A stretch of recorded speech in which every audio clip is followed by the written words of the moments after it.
Assalamualaikum warahmatullahi wabarakatuh.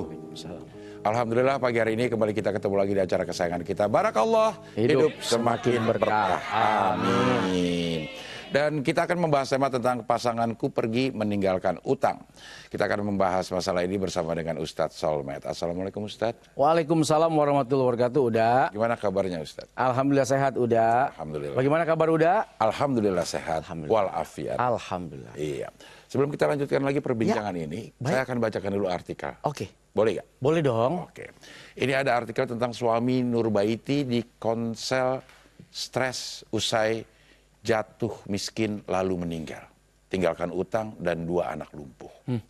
Nurbaiti, ibu rumah tangga di Sulawesi Tenggara, harus menanggung segala penderitaan usai meninggal sang suami.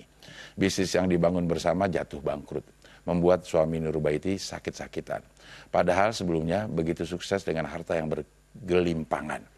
Namun nasib berkata lain, sang suami pergi lebih dulu meninggalkan utang dan 2 anak dalam keadaan lumpuh. Meski semua harta benda sudah dijual, namun tidak menutupi utang yang mereka miliki. Gimana ini Ustaz? Iya, biasanya hutang piutang itu tergantung dalam rangka apa. Ya. Ada dalam rangka memenuhi kebutuhan. Ya. Ada dalam rangka memenuhi pekerjaan, misal soal bisnis. Dan biasanya kedua belah pihak itu ikut menanggung beban yang disetujui. Ya. Ada tuh kalau dari bank tanda tangan kedua belah pihak dan keduanya siap menanggung. Tapi umumnya kadang-kadang juga harusnya sih nggak tahu ya kalau apa itu sebuah klausul yang berbeda atau klausul paten tuh. Bahwa dalam hutang itu memang ada asuransi jiwa. Ya. Di mana ketika si penghutang, apa si penghutang namanya? Si debitur. Si debitur ya. Ya. Debitur itu meninggal, maka asuransi yang mengcover. Ya. Nah, saya tidak tahu apakah ini hutang kepada pihak yang bukan bank atau apa, wallahu a'lam. Tapi kalau dengan bank biasanya ada asuransi kematian yang mengcover hutang seseorang. Nah, lalu bagaimana nih? Ini persoalan mungkin bisa saja asuransinya nggak ada lah, anggap tidak ada. Maka kan ada harta waris. Itu yang pertama. Dari warisan itulah harus diselesaikan dulu. Sebelum jadi warisan, harta peninggalan maksud saya. Diselesaikan dulu semua yang menjadi hak-hak atau kewajiban-kewajiban yang harus diselesaikan dari si mayit. Baru sisanya kalau ada buat menjadi warisan. Tapi ternyata habis-habisan sudah. Juga. Ya pada prinsipnya sesuai kemampuan si istri ini. Nah, karena kan yang berhutang suaminya. Nah dia biasa mengetahui saja. Nah hanya mengetahui bahwa suami punya hutang. Tapi beban penuh sebetulnya kepada si suami. Gimana biasanya tuh, begitu. Kan kalau misalnya kita ninggalin utang nggak diterima kita nih antara langit dan bumi kita.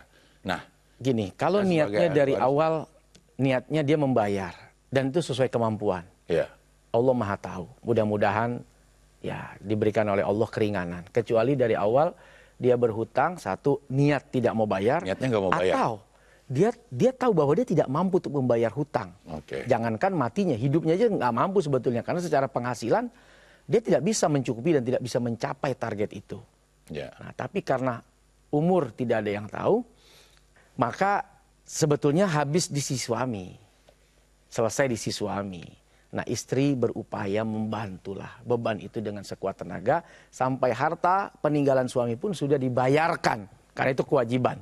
Ya. Sampai situ selesai. Kewajiban si istri. Karena dia udah nggak punya kemampuan lagi untuk membayar.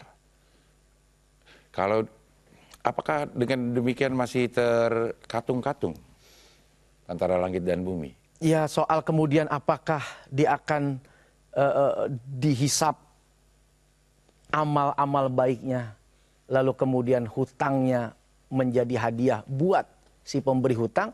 Sebetulnya itu bagian dari apa? Kalau presiden itu ada hak prerogatif ya, hak prerogatifnya Allah. Allah akan melihat kadar kemampuan dan kemauan kita dalam berusaha melunasi. Kalau memang si istri punya rasa kasihan untuk, udahlah aku cicil pelan-pelan. Mudah-mudahan dicatat sebagai amal soleh, amal ibadah, amal kebaikan. Demi rasa ingin menyelamatkan suaminya dari ketidakjelasan di hari perhitungan. Nggak ada masalah gitu.